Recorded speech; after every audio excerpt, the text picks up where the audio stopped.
Shalom, bien-aimés dans le Seigneur. Que l'Éternel vous bénisse, que l'Éternel soit avec chacun d'entre nous et que toute la gloire lui revienne. Bien-aimés, nous sommes arrivés au moment où nous allons partager le message du jour. C'est le moment où nous allons nourrir nos âmes avec la parole de Dieu. Puisque l'homme ne vivra pas seulement de pain, mais de toute parole qui sort de la bouche de l'Éternel.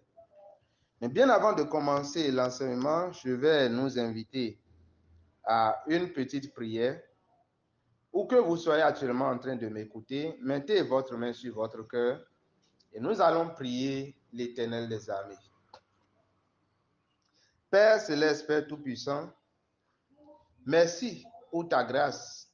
Merci Seigneur pour ta faveur, ton autorité et ta puissance. Merci pour ces bien-aimés qui écoutent cette parole aujourd'hui.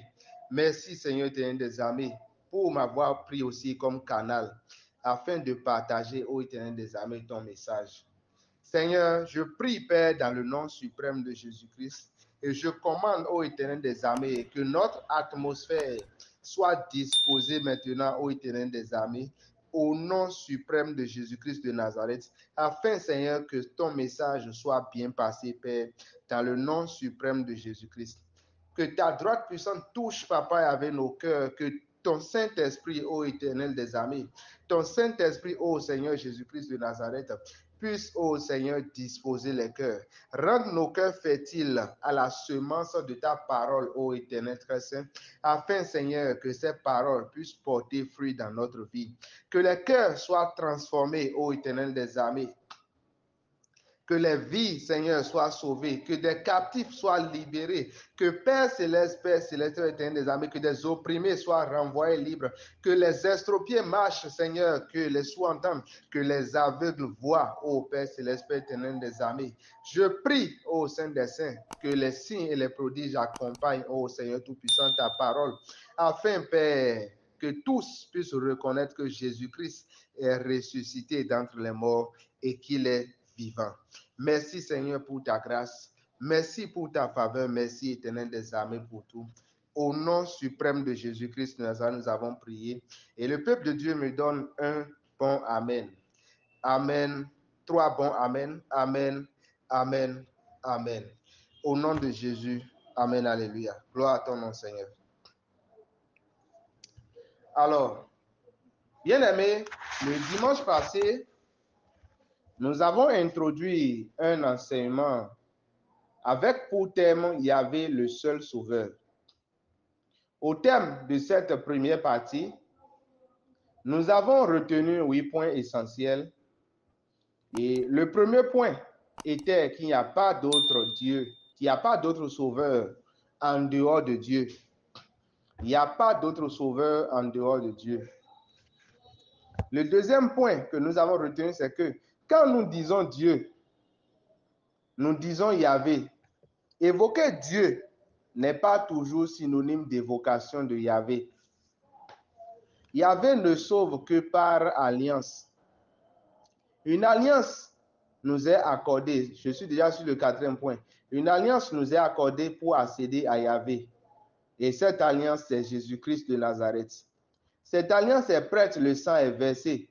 Toute personne qui a la foi en Jésus-Christ entre dans cette alliance.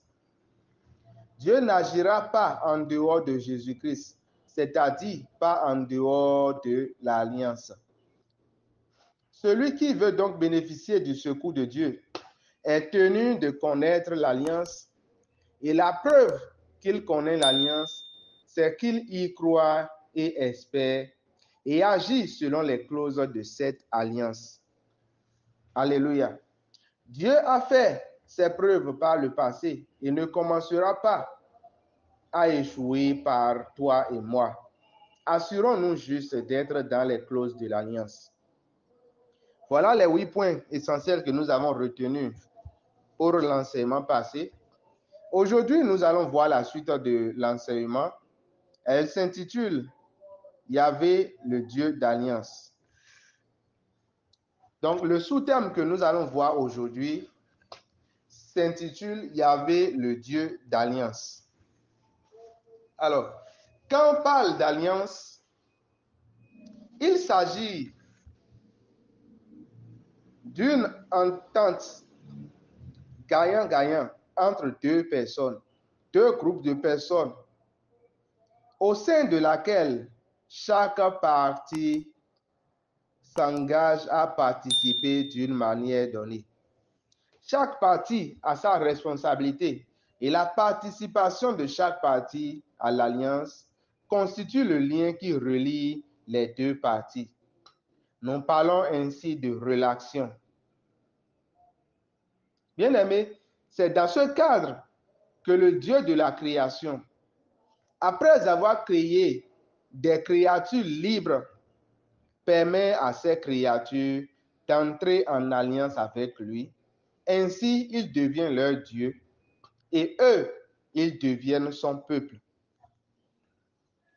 Dieu fit alliance avec plusieurs personnes dans la Bible, mais l'alliance basique de notre foi a été conclue avec Abraham.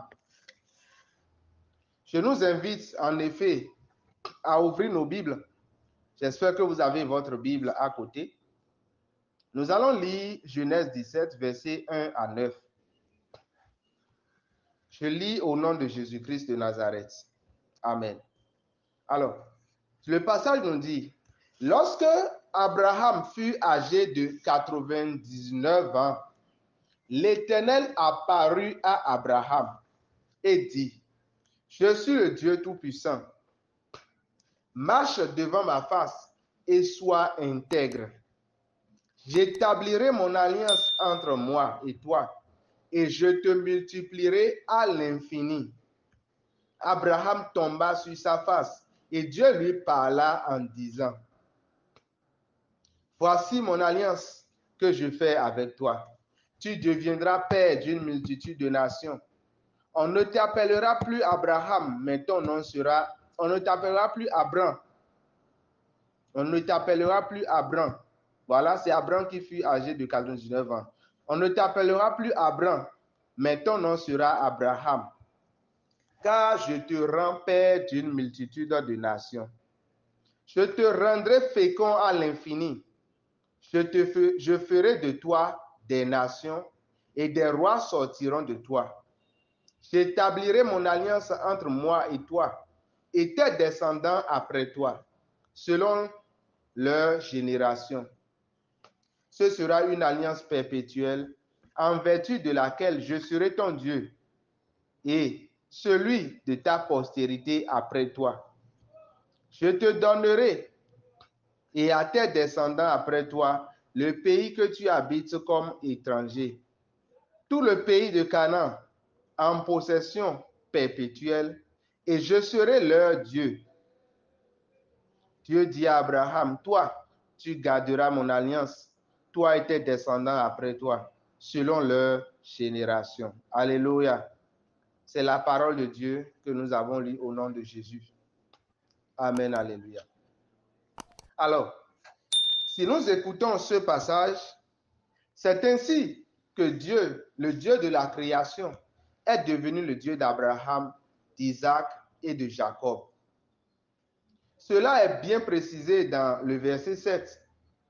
Il dit, ce sera une alliance perpétuelle en vertu de laquelle je serai ton Dieu et celui de ta postérité après toi. Et les enfants d'Abraham furent Isaac et Jacob. Et si nous lisons notre Bible, nous verrons presque toutes les capacités de ce Dieu qui fit alliance avec Abraham. Nous verrons comment il est demeuré fidèle, bénissant, protecteur, défenseur envers Abraham et ses descendants. Alors, la même Bible dit dans Galates 3, verset 7, comme Abraham crut à Dieu et que cela lui fut imputé à justice. Reconnaissez donc que ce sont ceux qui ont la foi qui sont fils d'Abraham. Aussi, l'Écriture prévoyant que Dieu justifierait les païens par la foi, a d'avance annoncé cette bonne nouvelle à Abraham. Toutes les nations seront bénies en toi. C'est la parole de Dieu au nom de Jésus-Christ de Nazareth. Amen. Alors, nous avons lu ce passage dans Galates 3, verset 7.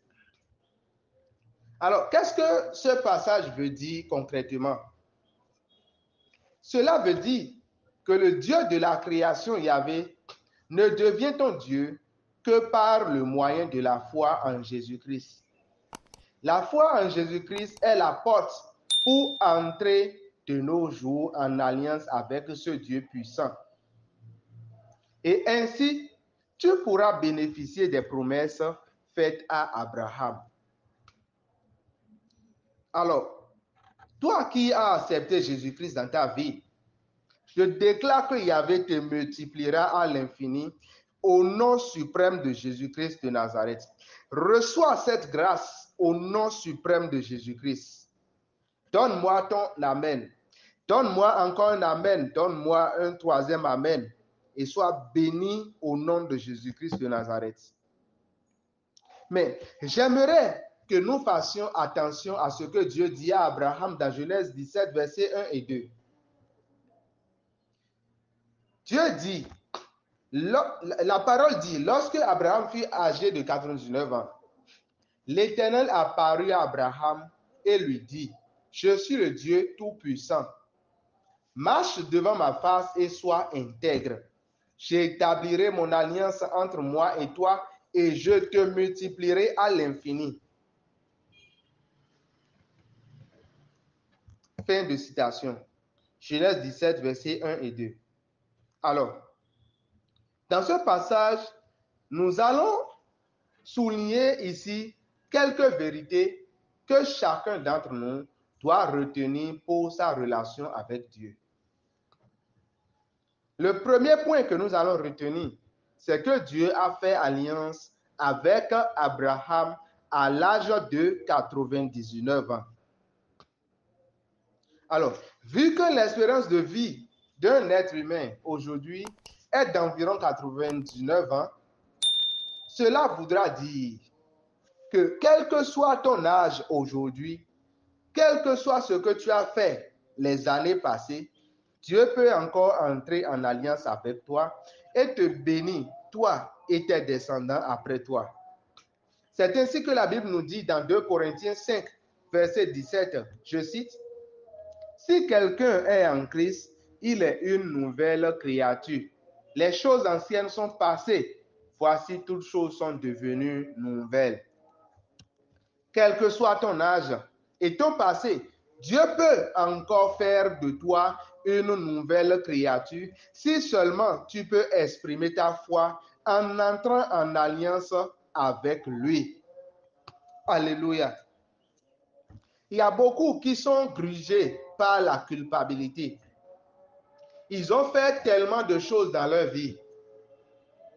Ils ont tellement mené une vie pas forcément exemplaire, pas trop exemplaire.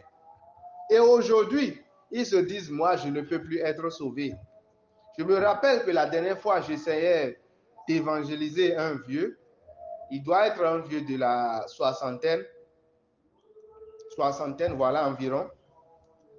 Et pendant que je l'évangélisais, il dit à moi, je suis dans telle communauté ou bien dans telle confession religieuse et je suis trop avancé dedans. Je suis trop avancé dedans. Je ne peux plus me retourner. Vous voyez un peu? Il y a cette mentalité dans la vie de beaucoup de personnes aujourd'hui. Ils sont avancés dans certaines choses.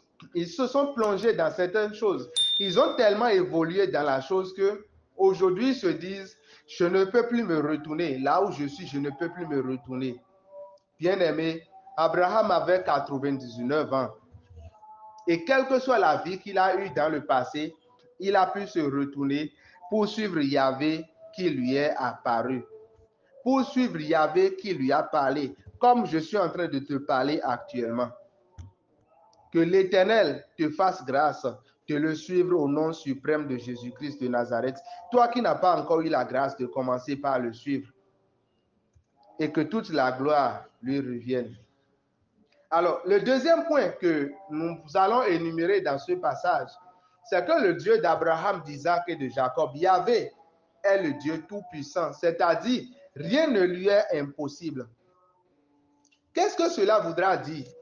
Cela voudra tout simplement dire que quel que soit le problème qui te poursuit, quel que soit le mal que tu vis, quelle que soit la situation qui prévale dans ta famille, Dieu peut se charger de ton fardeau intégralement. C'est ainsi que nous lisons l'ange Gabriel dit à Marie dans Luc 1, verset 37. Je lis, car rien n'est impossible à Dieu. Et nous lisons dans Marc 9, verset 23, Jésus lui dit, si tu peux, tout est possible à celui qui croit. Tout est possible à celui qui croit. Bien-aimé dans le Seigneur, quelle est la situation qui pèse dans ta vie?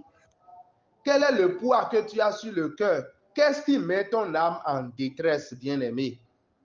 Tu dois savoir que le Dieu d'Abraham, d'Isaac et de Jacob est le Dieu tout-puissant. Rien ne lui est impossible. Rien ne lui est impossible. C'est pourquoi le thème principal de l'enseignement dit qu'il est le seul sauveur.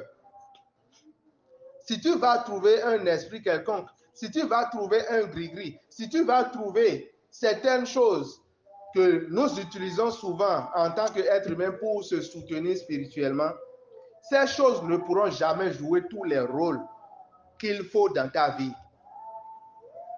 Tu vas prendre un gris-gris qui va peut-être t'aider à avoir la protection, mais ce gris-gris ne pourra pas te bénir pour te rendre riche.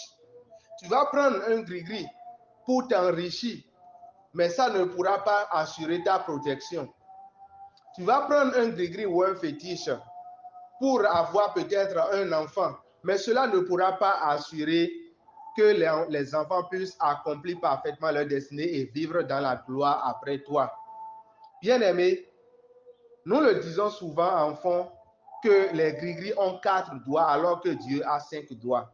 C'est seulement avec Dieu que nous pouvons avoir le véritable salut.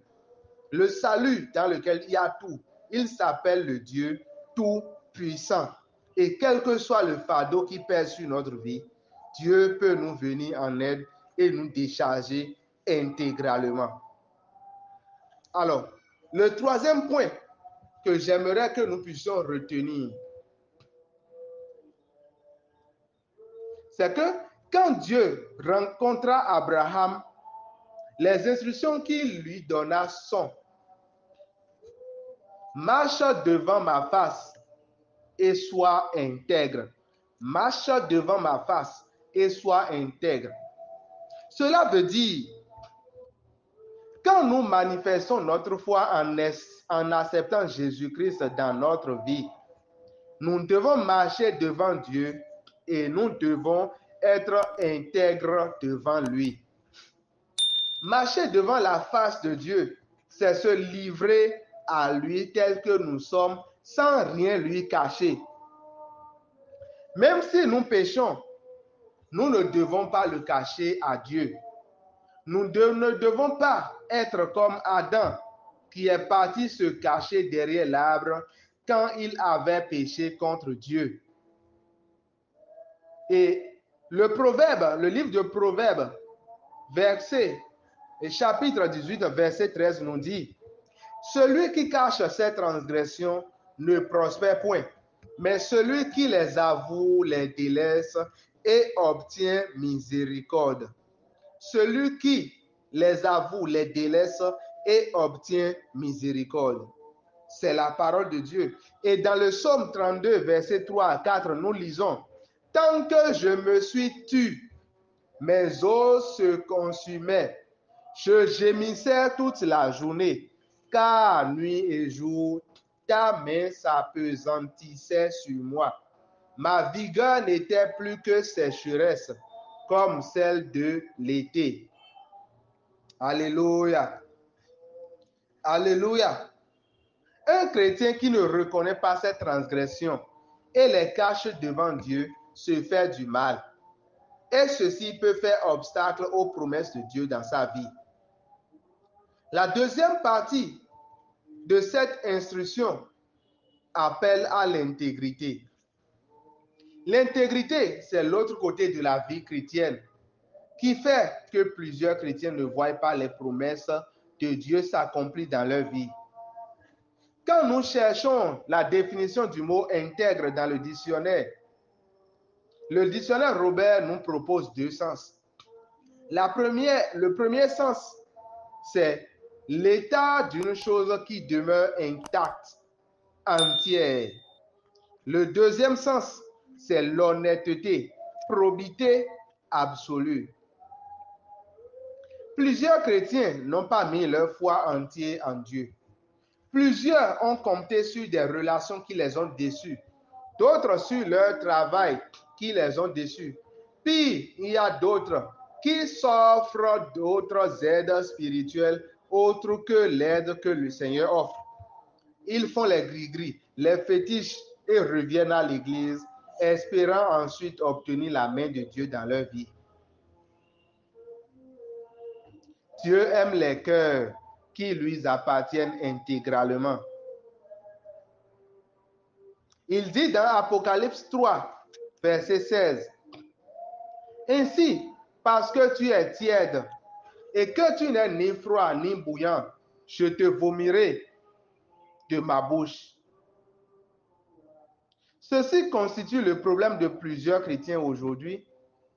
On est tantôt chaud, tantôt froid, tantôt à gauche, tantôt à droite.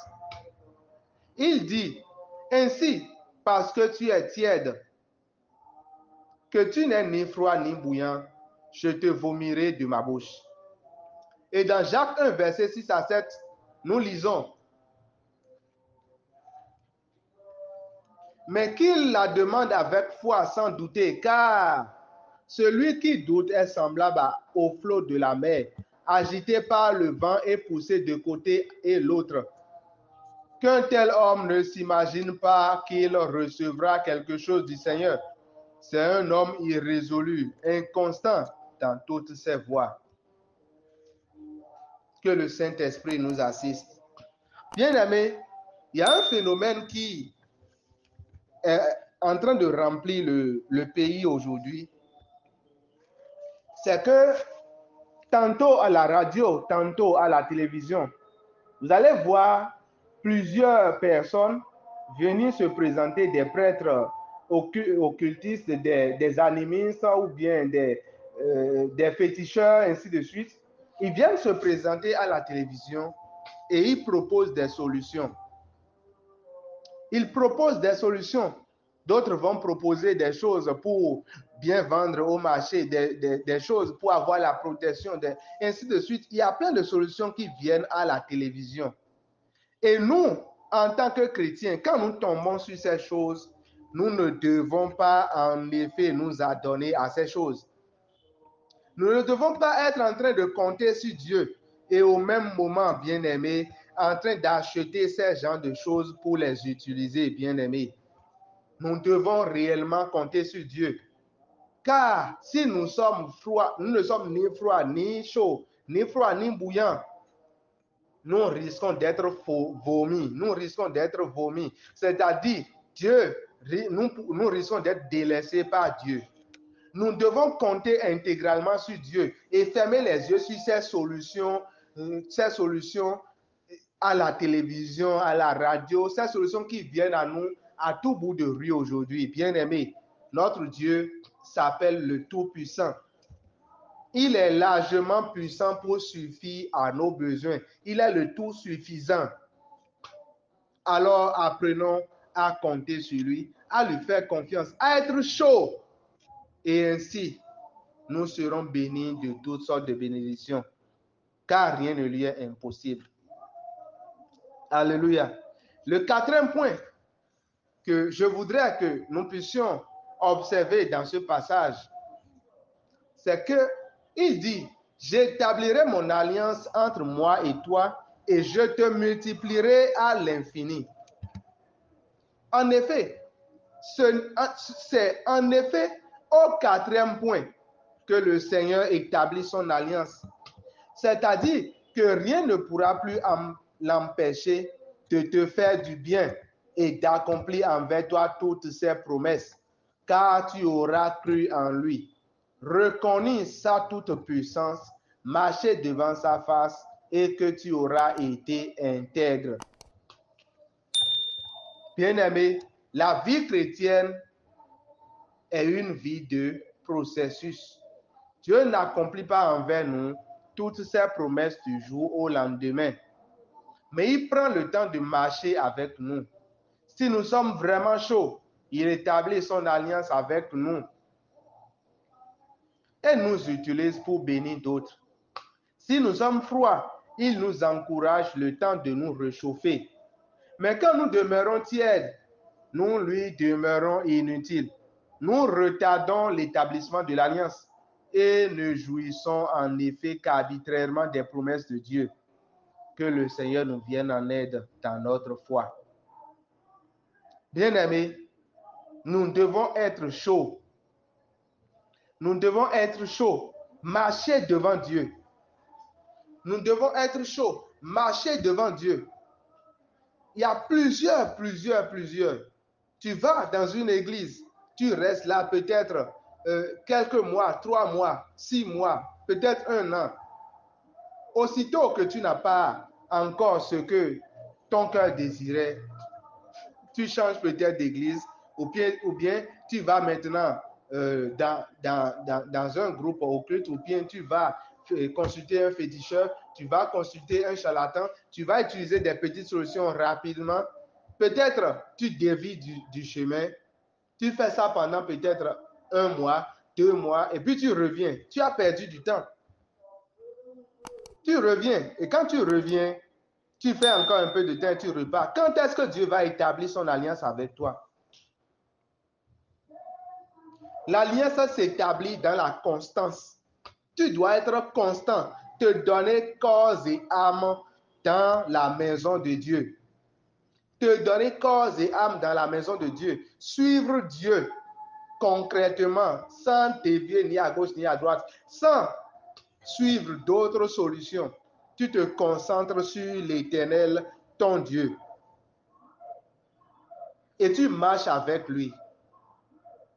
Quand tu seras constant ainsi, l'Éternel établira son alliance avec toi. Il établira son alliance avec toi. Il établira son alliance avec toi. Quand tu rentres dans la maison de Dieu, Moïse a fait le tabernacle. Nous avons la cour où tout le monde peut accéder. Nous avons le lieu saint et nous avons le lieu qu'on appelle Saint des Saints. Donc, c'est une question d'étape, bien-aimé. Quand tu rentres à l'église, quand tu rencontres un homme de Dieu et il t'a prêché l'évangile, par cet évangile, tu as eu la foi en Christ Jésus. C'est le premier pas. Tu l'acceptes dans ta vie. À présent, ce qui te reste, c'est de marcher maintenant devant la face de Dieu et de demeurer intègre, constant, jusqu'à ce que tu désires, la promesse qui te préoccupe, vienne à l'accomplissement. Si tu es inconstant, tu ne feras que te faire du mal. Bien-aimés dans le Seigneur, nous sommes en train de finaliser ainsi, Seigneur, le message de ce jour. Je vais inviter chacun d'entre nous à commencer par rendre grâce à Dieu pour cet enseignement, à lui dire merci. Commence, bien-aimé, à rendre grâce à Dieu. Rends-lui grâce, rends-lui grâce. Dis-lui merci pour cet enseignement. Dis-lui merci pour la lumière. Dis-lui merci pour ce partage que le Seigneur a avec toi aujourd'hui. C'est un message profond. C'est un message qui est relâché comme une boule. C'est un message qui est relâché. Que le Seigneur nous éclaire. Dis-lui merci, dis-lui merci. Dis-lui merci. Rends grâce à l'Éternel des armées. Dis-lui merci à Yahvé Sabaoth. Dis merci à Yahvé, le Dieu qui sauve. Dis merci à Jésus-Christ de Nazareth. Je ressuscité d'entre les morts. Dis-lui merci. Dis-lui merci. Dis-lui merci. Au nom suprême de Jésus-Christ, nous avons prié. Bien-aimés, nous allons prier à nouveau. Tu vas prier, tu vas demander au Seigneur de te pardonner toutes les fois où tu as manqué d'intégrité dans ta marche devant lui. Toutes les fois où tu as viré tantôt à gauche et tantôt à droite, demande-lui pardon. Demande-lui pardon. Les anciennes choses sont passées. Maintenant que tu m'écoutes, tu commences une nouvelle marche avec le Seigneur. Mais demande pardon pour ce qui s'est passé par le passé. Prie, prie, prie, demande pardon. Ô Seigneur éternel des armées, nous te demandons pardon. Nous te demandons pardon pour toutes les fois où nous avons viré à gauche, nous avons viré à droite, nous avons manqué d'être constants, ô Seigneur éternel, dans ta présence. Nous avons manqué d'être constants, ô Seigneur, sur ta voie, sur la droite voie. Seigneur éternel, mon Dieu, éternel tout-puissant, pardonne chacun d'entre nous, Seigneur. Dans ta miséricorde, ô Seigneur, donne-nous d'être constants. Donne-nous, Seigneur, d'être constants. Pardonne-nous, Seigneur, de notre inconstance, ô Seigneur éternel des armées. Au nom suprême de Jésus-Christ de Nazareth, nous avons prié. Bien-aimé, tu vas prier encore. Tu vas demander au Seigneur de te fortifier, de te garder jusqu'à l'établissement de l'alliance. Les promesses sont là. Les promesses sont là. Et chaque fois que nous lisons la Bible, nous découvrons les promesses. Mais ce qui fait que l'alliance est établie, ce qui fait que Dieu ne manque point d'accomplir aucune des promesses dans notre vie et nous multiplie à l'infini, c'est notre intégrité, c'est notre constance devant sa face. Alors dis devant le Seigneur, je m'engage à être intègre devant toi, mais j'ai besoin de ton aide. Aide-moi par ton Esprit Saint, ô Christ Jésus. Aide-moi par ton Esprit Saint. Prie, prie comme ça. Oh, prie, prie, prie, prie. Bien-aimé, prie, prie, prie, prie, prie, prie, prie, prie. Demande cela au Seigneur. Ô éternel des armées, éternel mon Seigneur et mon Dieu, pendant que je prie, ô Saint des Saints, éternel des armées, je m'engage à être intègre devant toi. Je m'engage, Seigneur éternel des armées, à être intègre, mais j'ai besoin de ton aide. J'ai besoin que tu me fortifies par ton Esprit Saint, que tu me gardes, ô Seigneur Jésus-Christ de Nazareth. Fortifie-moi, ô Seigneur. Fortifie-moi, ô Seigneur. Fortifie, Seigneur, ma femme. Fortifie mon mari. Fortifie mes enfants. Fortifie chaque membre de ma famille. Fortifie chacun d'entre nous, afin, Seigneur, que nous puissions marcher devant toi avec intégrité, avec constance, sans virer à gauche ni à droite. Que nous puissions faire confiance au Éternel des armées, à ta parole. Te faire confiance au Saint des Saints. Ô Père Céleste, Père éternel des armées, aide-nous. Nous nous engageons. Mais Seigneur éternel des armées, l'être humain dans sa faiblesse est souvent inconstant. Fortifie-nous, Seigneur, par ton Esprit Saint. Que ta force, Seigneur, par l'Esprit, se marie, Seigneur, à notre engagement. Et que, Seigneur éternel des armées, nous puissions demeurer constants, ô éternel des armées, devant ta face. Au nom suprême de Jésus-Christ de Nazareth, nous avons prié. Amen, amen et amen. Merci, Seigneur, pour ta grâce. Merci pour ta faveur. Merci pour ton autorité et ta puissance. Au nom suprême de Jésus-Christ de Nazareth, je déclare, Père, que les péchés, ô éternel des armées du passé, sont passés maintenant sur chacun de nos vies. Au nom suprême de Jésus-Christ de Nazareth, que le sang de Christ efface, ô éternel des armées, cette transgression, Père.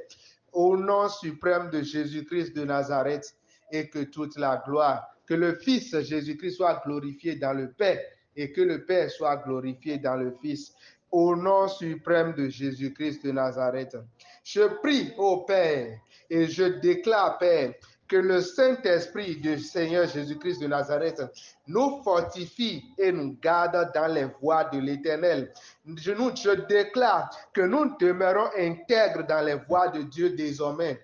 Au nom suprême de Jésus-Christ de Nazareth, nous demeurons constants devant la face de l'Éternel. Au nom suprême de Jésus-Christ de Nazareth. Amen, amen, amen. Nous élevons nos mains vers toi. Nous élevons nos mains vers toi. Nous élevons nos mains. Nous élevons nos mains. Nous élevons nos mains vers toi, Jésus.